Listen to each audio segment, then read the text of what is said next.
정말 우리나라가 뭐 선진국 뭐 세계 10대 뭐 어디에 끼었다 어떻게 이 얘기 그동안 많이 해오고 있는데 이번에 사전 투표 지난 금요일 토요일 한 걸 보니까 아, 우리의 수준이 그 정도구나. 이런 자괴감이 들었던 주말이기도 했습니다. 일단 그 불거져 있는 것을 대략 5가지 사전 투표의 난맥 그 혼란상을 여러분께 핵심만 짚어서 정리를 해드리겠습니다. 전체적으로 본다면 그 코로나19 확진자 또는 격리자들을 따로 격리를 해서 투표를 하게 만들어야 된다는 그 발상부터가 지금 문매를 맞고 있습니다. 왜냐하면은 지금 여러분 우리가 지금 사회생활을 하는 데 있어서 확진자가 차별받는 곳이 한 군데도 없습니다. 밥 먹으러 갈 때도 일단 모든 식당이 QR코드 다 폐지했죠. 그러면 확진자가 지금 식당에 들어와서 밥을 여럿이서 먹고 가도 그것을 알아낼 방법이 없습니다. 노래방도 그렇지요. 아니 지하철은 또 어떻습니까? 지금 지하철에 뭐 지하철 탈 때 QR코드 찍고 탑니까? 그냥 타지 않습니까? 확진자가 됐든 격리자가 됐든. 사정은 그러한데 풀어놓는 건 한참 풀어놓고 유독 투표소만. 사실 여러분 투표소가 굉장히 안전한 곳입니다. 비닐장갑 다 끼고 있지요. 거기 있는 참관인들, 선거 보조원들 다 마스크에다가 비닐장갑 끼고 있죠. 뭐 2중, 3중으로 방역 조치를 다 하고 있는 것이 투표소입니다. 사실은. 그래서 음식점보다도 노래방보다도 지하철보다도 더 안전한 곳이 투표소예요. 그런데 투표소만 콕 찍어서 뭐 5시 이후에 오라커니 뭐 어떻게 하라커니. 그래서 그런 근본적인 지적이 있었는데요. 3월 4일 5일 있었던 그 사전투표의 난맥상 하나씩 짚어보도록 하겠습니다. 이제 그 첫 번째가 이른바 소쿠리 투표라는 것이지요. 그 5시 6시 사이에 오신 확진되신 분이나 격리 중이신 분들이 투표한 것을 그 투표용지를 아니 소쿠리에다 받아갔다는 거 아닙니까? 이게 지금 곰신 막걸리 하들 때도 그런 적은 없었습니다. 소쿠리 뭐 라면 박스 그 우리가 옛날에는 보르쿠 박스라고 했죠. 보르쿠 박스. 일본말 영어의 보드를 일본 발음으로 보르쿠라고 한다지 않습니까? 그 보르쿠 박스, 비닐봉지, 쇼핑백. 참 이거 외국에서 알까 두렵습니다. 외국에서 알까 두렵습니다. 한국이 뭐 경제적으로는 10위권 안에 들어있어 어쩌네 저쩌네 하는데 선거 가서 보니까 비닐백에다가 뭐 쇼핑백에다가 보르쿠 박스에다가 뭐 소쿠리에다가 이렇게 투표용지를 나르더라. 얼마나 비웃겠습니까? 두 번째로는 이게 이제 가장 심각한 건데요. 그 부정투표의 의혹의 가장 핵심적 사안입니다. 투표 용지를 집어넣는 요만한 그 갈색 봉투 있지 않습니까? 편지 봉투보다 좀 더 큰 그 봉투를 하고 부르고 열어보니까 거기에 투표 용지가 어머 이게 웬일이야 여기 하나 또 들어있는 겁니다.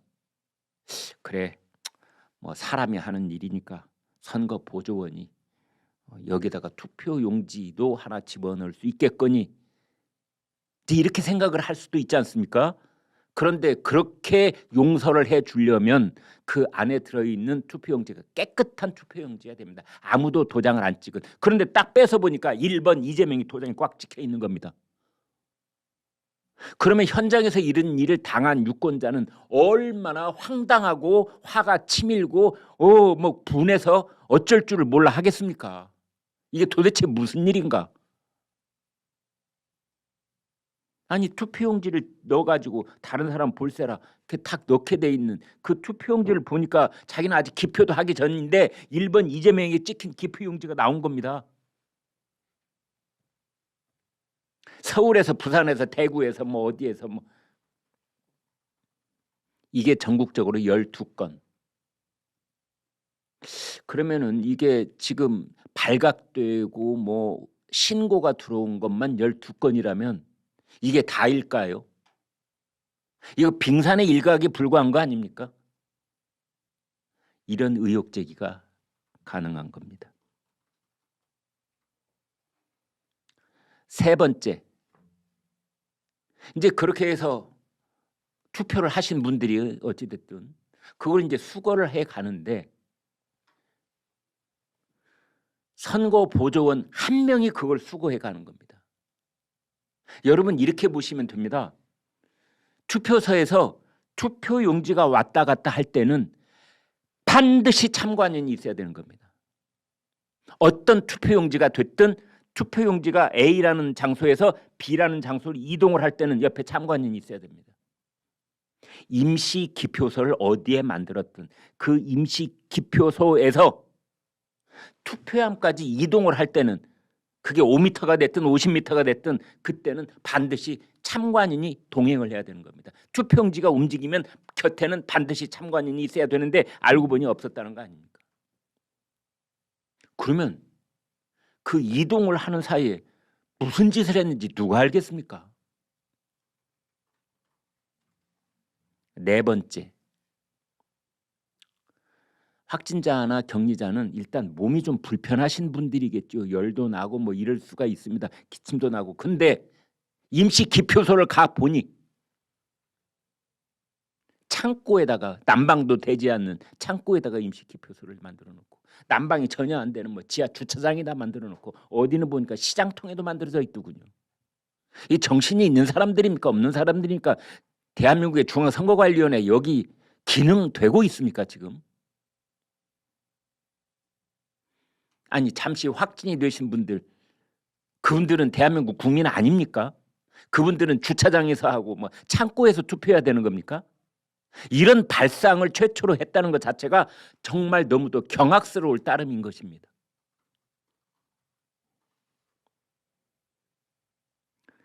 다섯 번째로는 이제 그렇게 투표를 했는데 확진자와 일반인이 함께 섞여버려 가지고 그 지난 토요일 5시에서 6시 사이에 무려 전국적으로 99만 명이나 투표를 하셨다는데 그중에 확진자가 몇 분이고 일반인이 몇 분인지 도무지 선관위도 모른다는 거 아닙니까?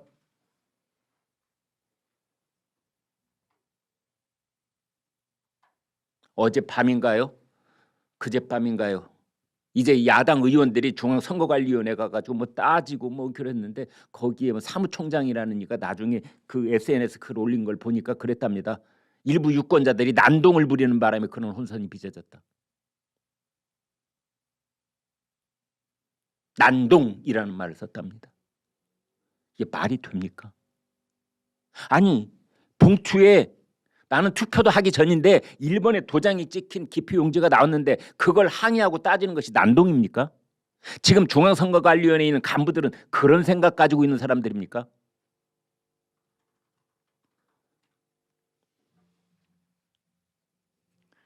자, 이러한 사전투표의 여러 가지 부정 의혹과 그 난맥상은 그것으로 끝나는 것이 아니라 만약에 3월 9일 날 저녁 늦게 두 후보 윤석열, 이재명의 격차가 뭐 가령 1, 2%밖에 안 나고 비등비등 초박빙세를 보이면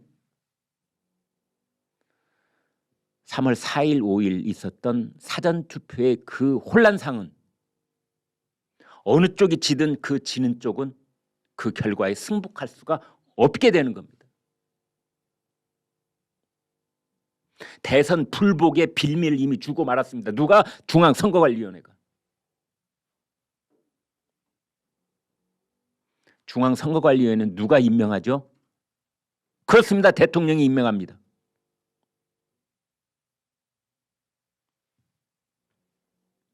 그래서 이것이 막판 뇌관이 되고 있다. 이제 이런 거고요. 그다음에 더 크게 보면은 여러분 다들 기억하시죠? 선거의 4대 원칙. 보통선거, 평등선거, 직접선거, 비밀선거. 보통선거라는 것은 가난뱅이나 부자나 다 똑같이 투표를 할 수 있다. 이게 세금을 많이 내는 사람이나 세금을 적게 내는 사람이나 뭐 박사 학위를 딴 사람이나 초등학교밖에 안 나온 사람이나 다 투표할 수 있다. 이게 보통 선거. 두 번째는 그 사람들이 뭐 부자는 한 사람이 10표 가지고 뭐 그렇지 않은 사람은 1표 이게 아니라 모두 다 1표. 이게 평등 선거입니다. 그다음 직접 선거, 비밀 선거. 내가 누구를 찍었는지는 그 누구도 봐서는 안 됩니다. 심지어 부부 사이에도. 이게 비밀 선거입니다. 직접 선거라는 것은 내가 투표용지에다가 1번을 찍었던 2번을 찍었던 그 투표용지를 투표함에 내가 직접 넣어야 되는 겁니다. 군대에서 군인들이 투표를 했다고 했을 때 뭐 중대장이 다 모아가지고 야 투표한 거 다 가지고 와 해서 이렇게 해서 투표함에 넣는 것이 아니라 군인 각자가 자기 손으로 투표함에 넣는 거. 이게 직접 대통령을 뽑는 거 물론 그런 뜻도 있지만 이게 직접 선거입니다. 그런데 이번에 사전 투표를 하신 분들 중에서 코로나 확진 격리하신 분들은 이 두 가지 원칙, 직접 비밀, 이 원칙이 무너지고 만 겁니다. 이거 누가 책임집니까? 문재인 대통령은 유감이라고 그랬습니다. 유감. 심기가 편하지 못하시다 그런 뜻입니다. 유감이라는 것은. 책임을 통감하고 국민들께 깊이 사죄드려야 되는 일 아닙니까?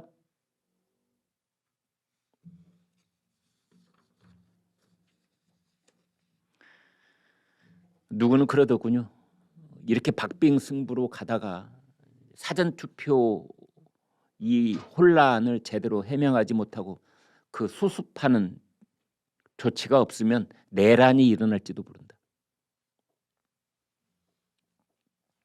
중앙선거관리위원회 위원장 이 노정희입니다. 사진 있으면 혹시 좀 띄워주십시오. 어떤 분인가 여러분? 노정희. 근데 더더군다나 사전투표가 치러질 때 노정희 위원장 출근도 안 했답니다. 출근도 안 했어요. 그래서 왜 출근을 안 했느냐 이렇게 따지니까 그쪽에서 한다는 말이 비상근직이라서 출근 안 한답니다. 이게 해명입니까?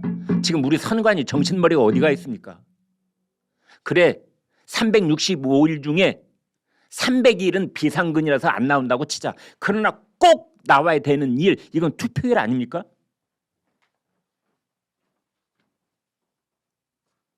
아니 그러라고 위원장 아니에요?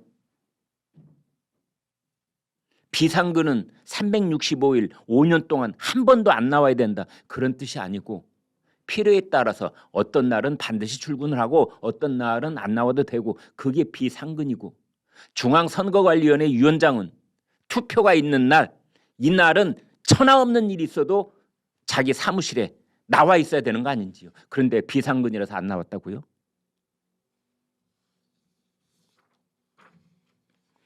그래서 이 사람은 알고 봤더니 이 노정이라는 사람을 알고 봤더니 현재 대법관입니다. 중앙선거관리위원장은 대법관이 해오는 것이 관례입니다. 알고 봤더니 이제 이 사람이 어떤 전력이 있느냐. 이재명이라는 이름이 피의자 이름으로 돼 있으면 다 무죄를 선고해 온 사람입니다. 선거 공보에 여러분 집에서 다 받아보셨지요? 각 후보들 공보 자료 이렇게 해온 꽤 두툼한 그런 안내 자료. 거기 보면은 이제 1번 이재명 그 한 페이지를 딱 넘기면은 뒷장에 전과 기록을 적혀져 있습니다. 근데 그 중에 전과 기록이 3개가 적혀 있는데 그 중에 하나가 검사 사칭. 근데 이게 크게 논란이 된 겁니다. 이재명 후보의 공보물에는 뭐라고 적혀 있느냐? KBS PD가 검사 사칭을 하는 것을 도와줬을 뿐이다. 도와줬을 뿐이다. 그런데 KBS PD는 물론이고 지금까지 있었던 모든 재판에서는 둘이 함께 공모했다. 함께 공모했다 이렇게 되어 있는 겁니다. 이건 사실 적시가 아닌 것이다. 이렇게 해서 중앙선거관리위원회가 임시 긴급 회의를 열어가지고 심의했다는 거 아닙니까? 그런데 노정희 중앙선거관리위원회는 무죄! 이렇게 된 겁니다. 그렇게 한 번뿐이냐? 그게 아니고요.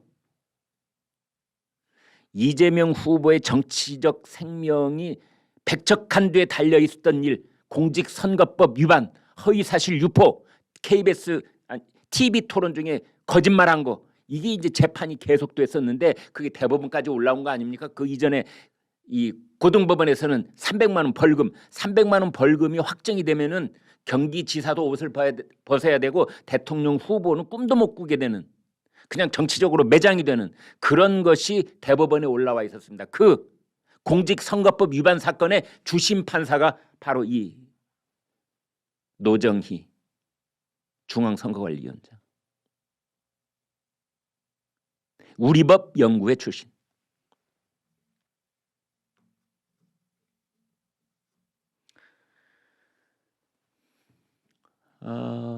노정희 중앙선거관리위원장 그 앞에는 누가 중앙선거관리를 맡고 있었느냐? 그렇습니다. 대장동 게이트 일당들하고 재판 거래를 했다는 의혹을 받고 있는 권순일 전 대법관. 그 사람이 중앙선거관리위원장이었습니다. 그 다음이 노정희 중앙선거관리위원장.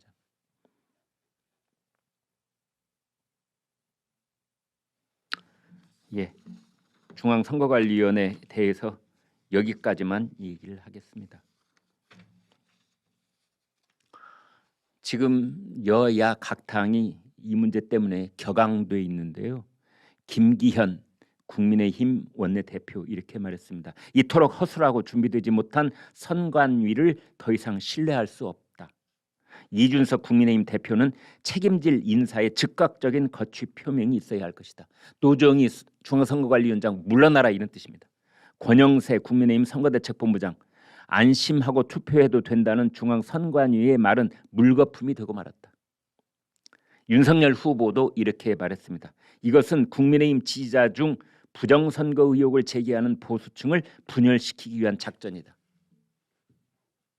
윤석열 후보가 꽤 핵심을 찔러 들어가는 그 얘기를 한 겁니다. 부정선거 의혹이 나오면 부정선거 아닙니다. 그럴 소지는 없습니다. 라는 보수층 유권자들이 계시고 아니야 부정선거 분명히 있다고 그렇게 말씀하시는 보수층 유권자들이 계시기 때문에 그 둘을 찢어놓기 위해서 이런 일이 지금 벌어지고 있는 거 아니냐라는 것이 윤석열 후보의 분석인 겁니다. 민주당의 이재명 후보 3월 9일 본투표에서 불편과 혼선이 재발되지 않도록 철저히 조치해야 된다. 국민의힘보다는 굉장히 톤 다운된 그런 목소리죠. 이낙연 전 국무총리 선관위의 입장 표명이 왜 이렇게 불성실하냐? 이것을 해명과 사과라고 받아들일 수 있겠느냐? 어디가 고장난 것 아니냐? 이재명 전 국무총리가 그랬네요. 중앙선관위 어디가 고장난 것 같다.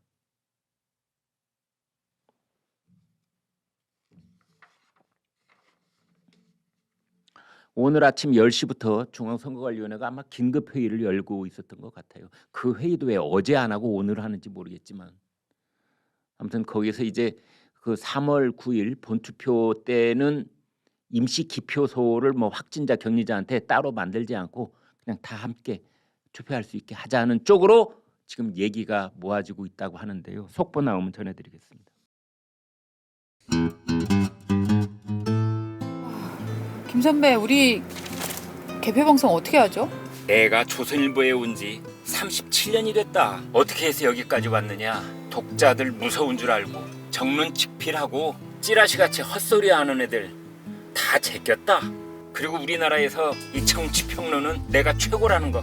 근데 저희는 신문사라서 개표 방송이 좀 그렇지 않나요? 유튜브는 다 무너졌냐?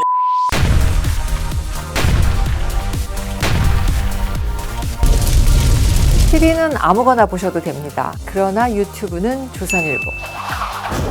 눈물 난다 눈물이 나. 제가 영부인이 대상입니까?